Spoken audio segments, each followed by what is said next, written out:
So here we are. Be in no doubt what's going on this evening. Just a few minutes ago, Donald Trump has done a U-turn, a spectacular U-turn, and we've been here before. What Donald Trump is experiencing today, Liz Truss experienced before. The difference is that Donald Trump is not going to be expelled from his position. The similarity is that people took one look at KWASI's prodigious package and sniggered, and they continue to snigger. And we're now going to be sniggering about Donald Trump's prodigious package, because in the end, this is all you can do. You can look at this nonsense and you can giggle at the stupidity of the people who proposed this sort of economic behaviour, this sort of self-inflicted wound. And we've now had it 3 times: Brexit, Liz Truss, and Trump.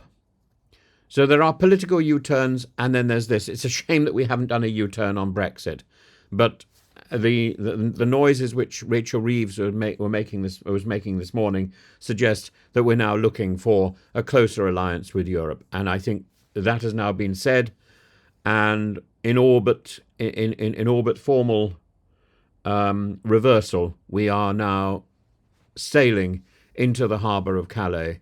We are going back to the arms of Brussels. What President Donald Trump executed this week is not merely a policy adjustment, it's the economic equivalent of trying to reattach a parachute mid-descent. And the man who only days ago lauded the tariffs as the new gospel of American prosperity has slammed on the brakes and imposed a 90-day pause.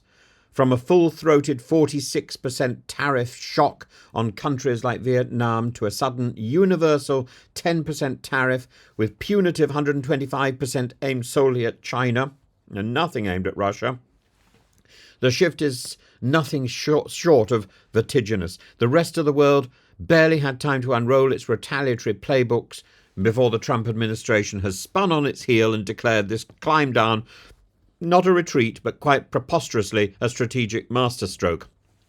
Ted Cruz, usually a reliable ideological echo chamber for Trump, publicly stated that the president had reached a fork in the road. And, the path less trodden. One path, he claimed, led to economic folly, a world of perpetual tariffs and stifled trade. The other path, one he claims Trump wisely chose, involved using tariffs as mere leverage. It's a sort of retroactive realization that would make a Jesuit blush. This should have been a moment of grave embarrassment, yet somehow Trump's press team is spinning it as one of the greatest days in American history. Peter Navarro, trade advisor and high priest of the cult of tariffs, declared the chaos unfolding fast and beautifully, which begs the question, if this is beauty, what exactly would failure look like? If this was the plan all along, the policy reversal is not by design. This is not a clever chess maneuver. It is a classic case of being mugged by reality. It is a classic Liz Truss moment. The markets plummeted last week. Pharmaceuticals, airlines, tech, and even treasury bonds, the investors' equivalent of a panic room, were being abandoned. That's when the klaxons started to sound in Republican boardrooms. The cries of Jamie Dimon and Delta Airlines executives began to outweigh the siren songs of protectionism. And so the president blinked. Let's take stock. A 125% tariff on Chinese goods remains, an economic bludgeon designed more for spectacle than strategy. Meanwhile, over 75 countries, we are told, have called in to negotiate. The White House spins this as a diplomatic triumph. I see a queue of bewildered trade envoys trying to figure out what on earth is going on. This, make no mistake, is Trump's KWATENG moment. And I don't think the package is...